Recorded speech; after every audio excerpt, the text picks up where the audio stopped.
Amis Sagittaires, bonjour et bienvenue à vous justement donc sur cette vidéo qui vient vous parler de votre mois de mars. Les énergies astrales d'abord, que font les petites planètes par rapport à vous, à votre soleil ou à votre ascendant ou à votre signe lunaire si le Sagittaire est dans ce cadre-là, ou bien Vénus, enfin etc., le signe vénusien. Bon, c'est vous qui voyez. En tous les cas, donc d'abord une vue astrale de ce mois de mars pour vous et ensuite nous passerons à la guidance des oracles. Alors, j'ai surnommé ce mois de mars pour vous une attente constructive. Alors, signe de feu comme vous êtes, avec la présence de Mercure en Bélier et Vénus en même temps, elles sont en conjonction en Bélier. Elles sont d'abord dans un mouvement direct. Vénus sera déjà rétrograde en Bélier au mois de mars et Mercure entamera une rétrogradation à la mi-mars. Donc elles fonctionneront ensemble, elles retourneront ensemble en rétrogradation vers les Poissons. Mais en attendant, en mars, elles sont une grande partie encore en Bélier. Signe de feu comme vous, très amis, qui représente vraiment le bonheur, les choses que l'on enclenche. Mais cependant, comme je vous l'ai dit, Vénus sera déjà rétrograde en mars et Mercure se mettra vite en rétrogradation dans le mois de mars. Donc, lorsque ces planètes, ou lorsque n'importe quelle planète est rétrograde, elle a moins de dynamisme. Une rétrogradation, c'est comme nous en voiture quand on fait une marche arrière, on ne va pas aussi vite quand on marche avant. En tous les cas, moi non. Alors, donc, voilà, il y a l'amour avec Vénus, même le côté financier, qui est magnifique, en Bélier pour vous.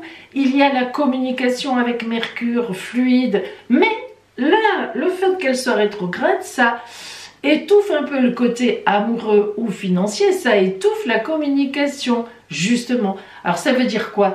Ça veut dire qu'il faut attendre. Ça veut dire qu'il y a de très belles choses qui couvrent, de l'amour, des finances, de la communication, mais pas ce mois-ci. Voilà, c'est dit. Le signe de feu que vous êtes, le signe passionné, va devoir ronger son frein et attendre un peu. Mais attention! Comme je vous l'ai mis dans le titre, non pas une attente stérile, une attente vaine, une attente où pouf, on ne fait rien, on est sur le canapé devant la télé ou autre. Non, une attente constructive. Et d'ailleurs, il y a aussi Mars en Cancer. Mars, planète de feu, qui va très bien avec vous, c'est la planète du Bélier d'ailleurs. Elle est encore en Cancer, mais depuis le 24 février, elle a repris sa marche directe. Vers qui? Vers le Lion. Ting, ting, ting, Lion. Signe de feu comme vous. Mars rentrera en Lion uniquement le 18 avril. Donc vous voyez que même Mars, qui vous adore, parce qu'elle est explosive comme vous, elle vous dit « Attends, je ne suis pas prête, j'arrive !» Mais ça sera le 18 avril. Mais n'empêche qu'elle commence déjà à regarder le Lion et donc à vous dire « Attends, Sagittaire, attends que je rentre en Lion, attends-moi, attends. » Mais elle est déjà là, vous sentez déjà ce mouvement. Donc là encore, on attend de façon constructive parce que Mars, avec Mars, quand il y a Mars en jeu, ce n'est jamais sans rien faire. Et par exemple, si vous êtes en couple, eh bien je vous le dis, d'après moi, il y a du grand bonheur, mais on sait qu'on doit attendre pour quelque chose. Alors ça peut être une signature chez un notaire, ça peut être un mariage qu'on prépare, ça peut être un prêt bancaire, ça peut être un enfant aussi. Voilà. Et si vous êtes célibataire, il y a de l'amour dans l'air, il y a quelque chose qui se passe, on a quelqu'un en vue. Je le pense vraiment. Si ce n'est pas le cas, ça ne devrait pas tarder, au moins à la fin mars, pour se déclencher à la mi-avril.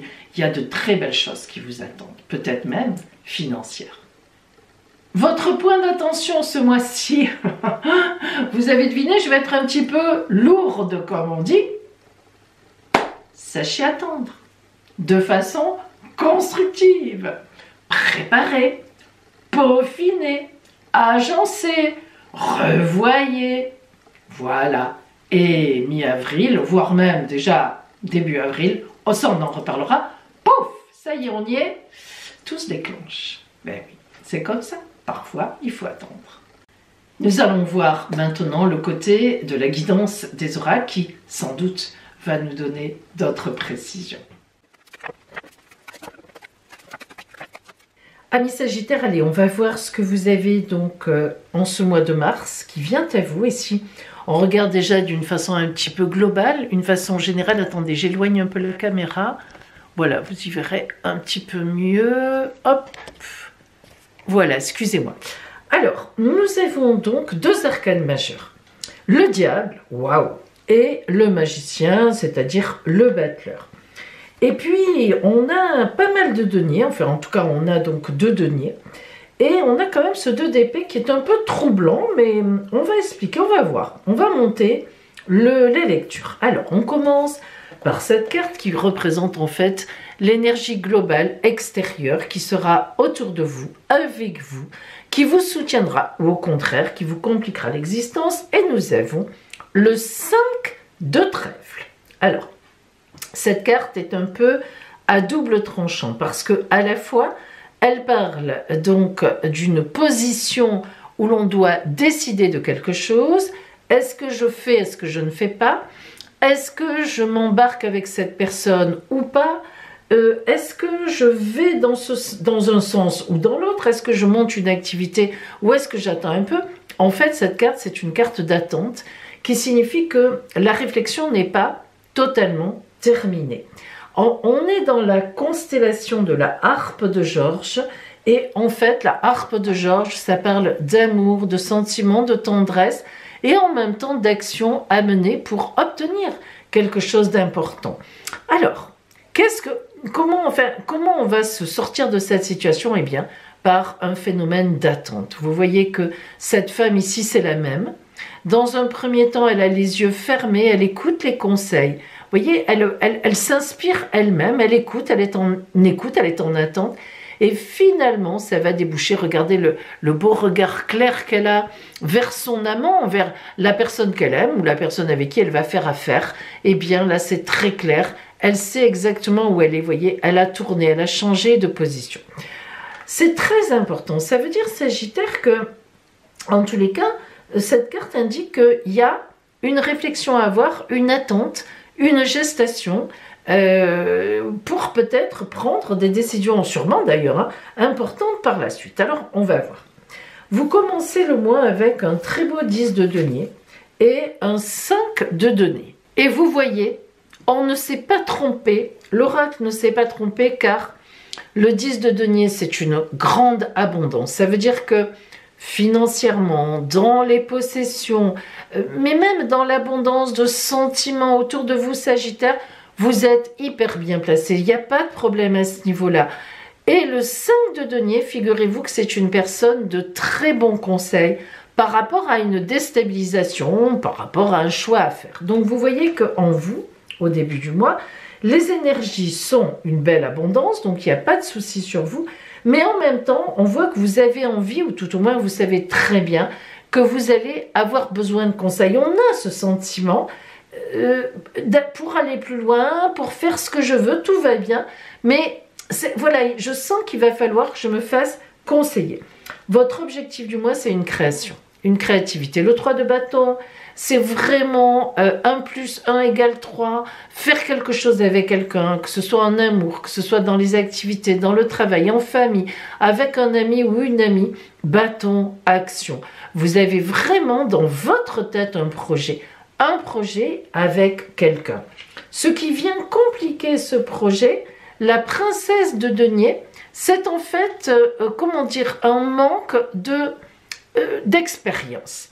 Les princesses, il n'y a pas de complication vraiment, parce que la princesse de denier, c'est une fort belle carte. Ça exprime la jeunesse, l'abondance. On n'a même pas à se poser de questions. On a de quoi faire. Il n'y a pas de problème. Mais on manque d'expérience. On est un peu rêveur, on est un peu rêveuse, voilà. Or, c'est tout à fait logique parce qu'on voit que, étant donné que vous avez besoin de conseils, que cette carte nous en parle aussi, de ces gens que vous allez écouter, on voit bien que ce projet est peut-être un projet tout nouveau, c'est quelque chose que vous ne maîtrisez pas, que vous ne connaissez pas bien, on sent ça.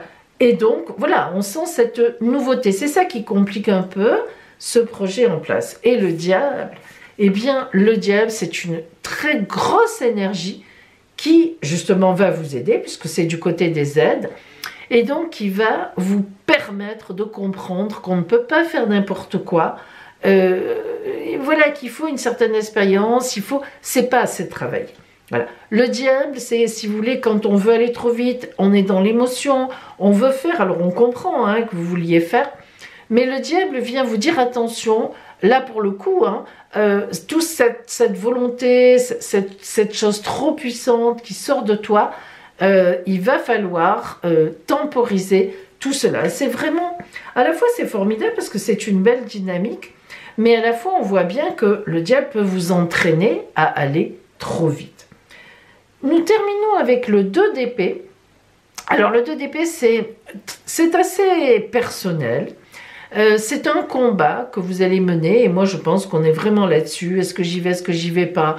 Vous avez des conseils qui vous disent notamment, ici, n'y va pas trop vite, n'y va pas trop fort, attends un petit peu. Ce n'est pas assez réfléchi. Et ce 2 d'épée vous met vraiment face à des gens qui vous font comprendre, si vous n'aviez pas compris, que c'est trop tôt. Ça vous embête. C'est vrai que ça vous embête, mais vous voyez que le battleur qui vient confirmer, qui vient un peu expliquer dans quelle énergie on est, ben le battleur c'est le nouveau chemin, la nouvelle route, donc ne vous inquiétez pas, vous allez y arriver, c'est marqué, on est d'accord avec vous pour cette nouvelle route, pour cette envie de ce que vous avez envie de faire. Et la princesse de coupe qui est ici, qui est dans le domaine où on passe en avril, là c'est le passage. Alors vous voyez que cette princesse de coupe, elle vient répondre un peu à la princesse de denier. On voit que vous allez écouter des personnes qui sont plus expérimentées que vous, qui vous aiment. Il y a une grande tendresse, donc ce ne sont pas du tout des mauvais conseillers et qui vont vous dire c'est pas prêt, voilà, c'est pas le moment.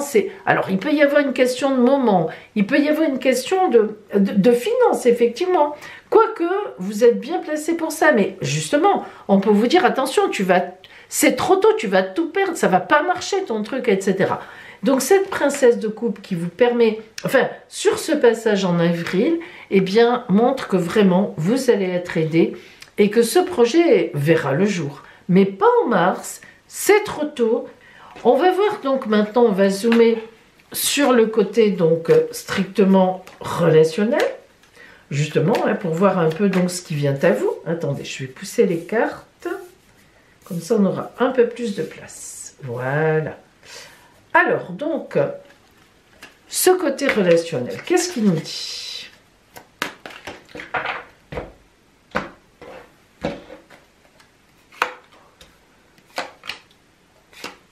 Ah, c'est incroyable. 3 cartes, évidemment. Le chariot. On commence par le chariot qui est à l'envers. C'est un arcane majeur, le 7 à l'envers. Alors, le chariot, quand il est à l'endroit, c'est le militaire. Il monte sur son chariot, il met les chevaux au galop, il fonce droit devant, il va à la victoire. Mais, ça c'est quand il est à l'endroit. Vous l'avez à l'envers.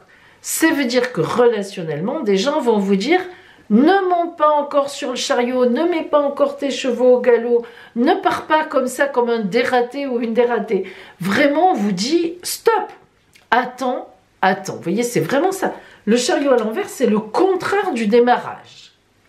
Par contre, l'impératrice, c'est magnifique. L'impératrice, en plus, elle est à l'endroit. C'est vraiment un conseilleur, une conseilleuse, véritablement qui connaît, mais qui est super forte, super fort, et qui vraiment est à vos côtés et qui vous aime. Parce que c'est ça qui est important à comprendre. Donc, vous voyez qu'on est bien dans ce relationnel sur des gens qui vous conseillent. Et regardez, regardez. La dame de denier, on avait la princesse de denier qui vous aidait déjà. La dame de denier, mais à l'envers, elle vous contrarie un peu, il n'y a rien à dire. Hein. Vous êtes un peu contrarié. Ça peut représenter des parents qui disent « ne va pas trop vite », ça peut représenter un ami qui dit « tu te lances trop vite », ça peut représenter votre compagnon, votre compagne qui vous dit « oh là là, mais attends, on n'a pas encore les moyens pour ça ». Bref, voilà. Et même amoureusement, à la limite, hein, si on regardait un peu, admettons que vous soyez célibataire et qu'on essaie de regarder un peu le côté, puisque c'est sorti ici, amoureux aussi, eh ben, ça pourrait aussi représenter que vous êtes un peu tout feu tout flamme pour quelqu'un et qu'on vous dit mais attends, tu vas choquer cette personne, c'est trop tôt. Peut-être que cette personne est mariée, peut-être qu'elle n'est pas libre, peut-être que... Enfin bref, voilà, il y a des gens autour de vous qui sentent que vous voulez aller trop vite dans une action. Et pourtant, cette action, elle devrait fonctionner, mais c'est trop tôt. Alors, on va voir donc ce conseil-là qui est vraiment toujours génial, hein, le conseil des rebelles sacrés. C'est vraiment un oracle que j'apprécie énormément, qui m'aide beaucoup, moi, dans ma vie. Alors, oh, regardez, c'est beau. Elle sent, elle sait. Magnifique, regardez ce visage. Vous voyez ces yeux un peu... qui ne regardent pas vraiment, qui sont tournés vers eux-mêmes. C'est comme quand on est là, qu'on rêvasse. Enfin, qu'on rêvasse comme... On regarde un paysage, mais en fait, on ne le voit pas. On est tout sur soi-même. Elle sent, elle sait. Alors, amis Sagittaire, si cette carte est sortie, je vous invite vraiment à revenir en vous-même. Grâce aux conseils des gens qui sont de bons conseils, essayez de les écouter, ces conseils, et effectivement, faites les vôtres. Parce que, en fait, je pense que vous savez en réalité que c'est trop tôt, vous le sentez. Vous voyez, elle sent, elle sait, mais donnez-vous le temps. Le chariot à l'envers, c'est vraiment, mais ne fonce pas comme une idiote, comme un idiot dans le mur. Ne monte pas au galop. Hein. Va au pas, tranquille, réfléchis. C'est tout à fait ça, merveilleuse carte qui tombe admirablement bien en conseil. Sagittaire, je sais que vous êtes un signe de feu, et vous avez bien raison, optimiste et tout. Mais là, malgré le printemps qui va faire monter la sève, prenez votre temps, prenez le temps de la réflexion, ou tout simplement laissez les choses se mettre un peu en place toutes seules. Il y a une gestation qui est indispensable. Voilà, c'est en tous les cas ce que vous dit l'oracle. Je vous souhaite une belle attente, une belle construction dans l'attente, et je vous dis à bientôt.